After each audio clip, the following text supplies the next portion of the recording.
नमस्कार, SBT news में आपका स्वागत है। पेश है 20 फरवरी सोमवार शाम 7:15 बजे राजस्थान की बड़ी खबरें। मुख्यमंत्री अशोक गहलोत ने जोधपुर में व्यास मेडिसिटी का लोकार्पण किया। इस दौरान गहलोत ने अपने संबोधन में अपनी सरकार की तमाम उपलब्धियां गिनवाई। सीएम गहलोत ने कहा कि जोधपुर में व्यास मेडिसिटी की शुरुआत से एक नया आगाज हुआ है।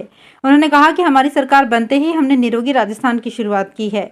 हमने पहले 10 लाख का बीमा किया, जब दूसरी बार सीएम बना तो फ्री दवा जाँच शुरू की। जयपुर में फोन टैपिंग मामले में दिल्ली हाई कोर्ट में सुनवाई हुई है। सीएम अशोक गहलोत के ओएसडी लोकेश शर्मा के खिलाफ मामला दर्ज किया गया है। केंद्रीय मंत्री गजेंद्र सिंह शेखावत ने लोकेश शर्मा के खिलाफ दिल्ली में एफआईई दर्ज कराई है। मामले में 3 बार दिल्ली क्राइम ब्रांच लोकेश शर्मा से पूछताछ कर चुकी है। एफआईआर खारिज किए जाने को लेकर लोकेश शर्मा ने दिल्ली हाईकोर्ट में याचिका लगा रखी है। केंद्रीय वित्त मंत्री निर्मला सीतारमण ने सोमवार को जयपुर में आयोजित पोस्ट बजट सेशन कार्यक्रम में कहा कि सरकार ने किसी भी स्टार्टअप के विदेशी निवेश पर टैक्स नहीं लगाया है, लेकिन अगर स्टार्टअप की वैल्यू से ज़्यादा अगर उसमें निवेश हो रहा है तो सरकार उस पर टैक्स लगाएगी। निर्मला सीतारमण ने कहा कि किसी भी स्टार्टअप में अगर उसकी वैल्यू से ज़्यादा का निवेश होता है तो वो जांच करने वाली बात है, क्योंकि हमने कई बार देखा है कि स्टार्टअप में विदेशी निवेश उसकी वैल्यू से 10 गुना से भी ज़्यादा होता है, जो कि भ्रष्टाचार और मनी लॉन्ड्रिंग की तरफ इशारा करता है। सरकार ने केवल उन्हीं स्टार्टअप पर टैक्स लगाने का फैसला किया है जिनमें क्षमता से अधिक निवेश मिला है, ताकि स्टार्टअप में किसी तरह की मनी लॉन्ड्रिंग और भ्रष्टाचार का पैसा नहीं लगे। राजस्थान भ्रष्टाचार निरोधक ब्यूरो की 3rd यूनिट ने टोंक में रिश्वतबाजों के खिलाफ बड़ी कार्रवाई की है। एसीबी की टीम ने नगर परिषद आयुक्त अनीता खींचड़ के साथ ही कनिष्ठ लिपिक मोहम्मद सलीम और सफाई कर्मी ओमदेव नागर को 1 लाख रुपए की रिश्वत लेते रंगे हाथों गिरफ्तार किया है। आरोपियों ने बिलों का भुगतान करने के एवज में रिश्वत मांगी थी। परिवादी की शिकायत पर सत्यापन के बाद एसीबी ने जाल बिछाकर आरोपियों को धर दबोचा। गिरफ्तारी के बाद तीनों आरोपियों को अजमेर एसीबी कोर्ट में पेश किया गया। कोर्ट ने आयुक्त खींचड़ को 2 दिन के रिमांड पर भेजा है। वहीं आरोपी लिपिक और सफाई कर्मी को न्यायिक अभिरक्षा में भेज दिया गया है। राजस्व रिकॉर्ड ऑनलाइन करने में नागौर जिले में पहले स्थान पर है। जयपुर दूसरे और अलवर तीसरे स्थान पर है। भारत एवं राजस्थान सरकार का राजस्व विभाग के अंतर्गत अति महत्वपूर्ण programme digital India land record modernisation के तहत नागौर जिले के सभी राजस्व ग्रामों का पूर्ण राजस्व रिकॉर्ड ऑनलाइन हो गया है। अब जिले के किसानों को जमाबंदी, खेतों के नक्शे एवं गिरदावरी नकल लेने के लिए पटवारियों के चक्कर नहीं काटने पड़ेंगे।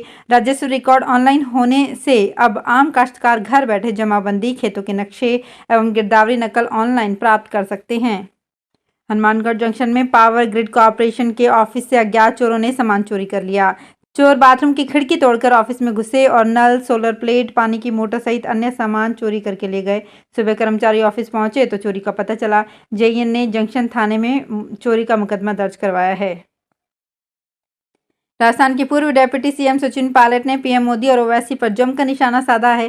पायलट ने कहा कि ओवैसी और मोदी राजस्थान आ रहे हैं जब चुनाव आ रहे हैं, सड़कों का उद्घाटन करने के लिए आ रहे हैं। 4 साल से कहां थे? चुनाव आए हैं तब धर्म की बात करते हो, मजहब की बात करते हो।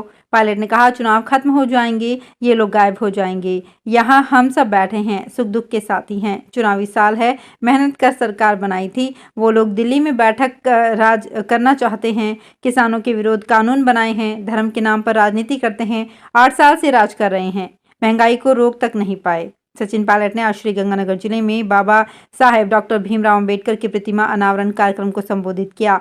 पायलट ने कहा कि छत्तीसगढ़ में कांग्रेस का अधिवेशन है। 3 दिन बाद ईडी से छापे पड़वाए हैं।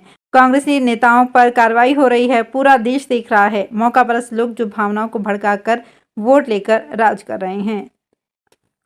राजस्थान में विधानसभा चुनाव से पहले अखिल भारतीय कांग्रेस कमेटी ने कई नेताओं को एआईसीसी का मेंबर नियुक्त किया है, जिनमें मुख्यमंत्री अशोक गहलोत और पूर्व डिप्टी सीएम सचिन पायलट समेत राजस्थान के 55 नेताओं को शामिल किया गया है।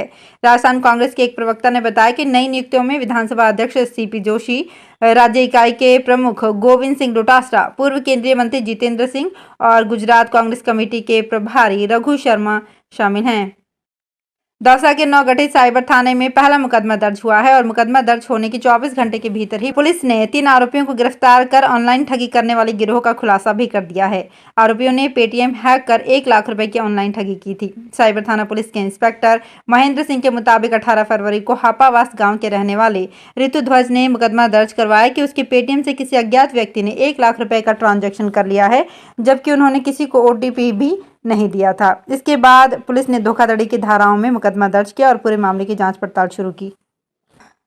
राष्ट्रीय लोकतांत्रिक पार्टी अजमेर इकाई के द्वारा सोमवार को जिला कलेक्ट्रेट पर प्रदर्शन किया गया। कलेक्ट्रेट पर प्रदर्शन कर आरएलपी पदाधिकारियों और कार्यकर्ताओं ने जिला कलेक्टर अंशदीप को ज्ञापन सुपुर्द किया। ज्ञापन के जरिए आरएलपी ने पट्टे वितरण में हो रही अनियमितताओं और भ्रष्टाचार करने वाले अधिकारियों पर कार्यवाही की मांग की है। राष्ट्रीय लोकतांत्रिक पार्टी अजमेर के जिला अध्यक्ष धर्म सिंह रावत ने जिला कलेक्टर अंशदीप को ज्ञापन देकर अजमेर नगर निगम में व्याप्त पट्टों में हुई धांधली और भ्रष्टाचार को लेकर उचित जांच कार्यवाही करने की मांग की है। सरकारी स्कूलों में अध्ययनरत आर्थिक कमजोर वर्ग ईडब्ल्यूएस श्रेणी के विद्यार्थियों के लिए अच्छी खबर है। इस श्रेणी के कक्षा 10 तथा 12 के कला, वाणिज्य या विज्ञान संकाय की परीक्षा में सर्वोच्च स्थान प्राप्त करने पर उन्हें 50,000 रुपये नगद और प्रशस्ति पत्र मिल सकेगा। मुख्यमंत्री अशोक गहलोत ने आर्थिक रूप से कमजोर होनहार विद्यार्थियों के लिए मुख्यमंत्री शिक्षा अलंकार योजना की घोषणा की है। योजना के संबंध में गाइडलाइन जारी कर दी गई है। योजना में सरकारी स्कूलों में अध्ययनरत आर्थिक रूप से कमजोर वर्ग के उन विद्यार्थियों का चयन किया जाएगा जो राजस्थान माध्यमिक शिक्षा बोर्ड से 10वीं व 12वीं परीक्षा में सर्वोच्च अंक हासिल करेंगे। इन पुरस्कारों के लिए नोडल एजेंसी सामाजिक न्याय एवं अधिकारिता विभाग होगा। पुरस्कार की राशि इसी विभाग द्वारा माध्यमिक शिक्षा निदेशालय को दी जाएगी। राजस्थान में इस साल फरवरी में गर्मी ने 11 साल का रिकॉर्ड तोड़ दिया है। 4 जिलों में तापमान 9 डिग्री सेल्सियस तक ऊपर चला गया है। मौसम में आई इस बदलाव और तेज गर्मी का नुकसान किसानों को उठाना पड़ रहा है। इससे फसलों को नुकसान पहुंच रहा है। मौसम केंद्र जयपुर के मुताबिक बीकानेर में तापमान 36 डिग्री सेल्सियस से ऊपर चला गया है, जबकि यहां पिछले 11 साल में फरवरी के महीने में कभी भी अधिकतम तापमान 35.6 डिग्री सेल्सियस से ऊपर नहीं गया। इसी तरह बाड़मेर में 38 डिग्री, अजमेर में 34, जोधपुर में 36 से ऊपर रिकॉर्ड हुआ है। जैसलमेर में भी 11 साल में सर्वाधिक तापमान दर्ज हुआ है। Union international days Cummins D fair या इंटरनेशनल यूनियन ऑफ रेलवे और रेलवे सुरक्षा बल की ओर से 20 से 23 फरवरी तक जयपुर में 18वीं विश्व सुरक्षा कांग्रेस का आयोजन किया जा रहा है। रेलवे की ओर से जारी विज्ञप्ति में बताया गया है कि भारत की प्रमुख रेलवे सुरक्षा एजेंसी के तौर पर आरपीएफ राष्ट्रीय और अंतर्राष्ट्रीय दोनों स्तरों पर रेलवे सुरक्षा के क्षेत्र में राष्ट्र के प्रयासों का नेतृत्व करता है। भारत को G20 देशों के समूह की अध्यक्षता मिली है, जिसके मद्देनजर जयपुर में इंटरनेशनल यूनियन ऑफ रेलवे की 18वीं विश्व सुरक्षा कांग्रेस का आयोजन किया जा रहा है। राजसमंद सांसद दिया कुमारी ने विश्व धरोहर कुंभलगढ़ दुर्ग पर नवनिर्माण कार्य के लिए करीब 2 करोड़ रुपए की राशि स्वीकृत कर निविदा जारी करने पर प्रधानमंत्री नरेंद्र मोदी, केंद्रीय संस्कृति मंत्री किशन रेड्डी एवं केंद्रीय संसदीय मामलात एवं संस्कृति राज्य मंत्री अर्जुन राम मेघवाल का आभार व्यक्त किया है। सांसद दिया कुमारी ने कहा कि केंद्र सरकार की ओर से विभिन्न क्षेत्रों में एक के बाद एक मिल रही स्वीकृतियों से विकास के नए कीर्तिमान स्थापित हो रहे हैं। इन सबका लाभ क्षेत्र की जनता को होने वाला है। राजस्थान की राजधानी जयपुर के सामने 3 दिनों का जल संकट खड़ा हो गया है। बिसलपुर परियोजना में रखरखाव व मरम्मत के काम के चलते जयपुर में पानी की आपूर्ति पूरी तरह से बंद रहेगी। जलदाय विभाग के अधिकारियों के अनुसार 72 घंटे पेयजल आपूर्ति बाधित रहेगी। सूरजपुरा पर नवनिर्मित 216 MLD क्षमता के फिल्टर प्लांट और रेनवाल में बिसलपुर जयपुर पाइपलाइन की क्षमता बढ़ाने के लिए इंटरमीडिएट पंपिंग स्टेशन बनकर तैयार हो गया है। सूरजपुरा में फिल्टर प्लांट और रेनवाल में इंटरमीडिएट पंपिंग स्टेशन का बिसलपुर पाइपलाइन से मिलाने के लिए बिसलपुर जयपुर प्रोजेक्ट के इंजीनियर 22-23 फरवरी को शटडाउन लेने की तैयारी कर रहे हैं। मिलान के बाद बिसलपुर बांध से जयपुर शहर के लिए 170 MLD अतिरिक्त पानी मिलना शुरू हो जाएगा। तो फिलहाल इस बुलेटिन में इतना ही, फिर हाजिर होंगे कुछ और बड़ी खबरों के साथ।